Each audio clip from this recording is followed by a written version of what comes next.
Pinapatigas yan. Yung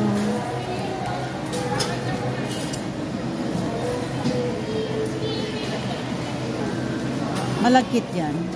Japanese rice. Japanese rice. Jasmine, ano masarap? Pag po sa ordinary lang po sushi, pwede po siya yung jasmine rice. Ordinary sushi. Pero ito po, Japanese rice. mas masarap pala. Ito yung ingredients niya. Mango, crab stick, and cucumber. With the ano nga yung itim tawag dyan? Nori. Ha? Seaweeds. Ha? Seaweeds. Seaweeds. Masarap yan. May nabibili palang ganyan kalaki, no? Dito po meron. Gusto ko yung kinakain lang yan eh. Plain. Ano yung mayo? Japanese mayo.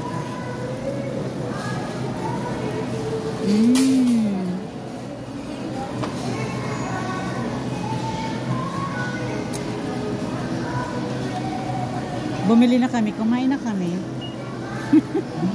Worth, magkano nga yun?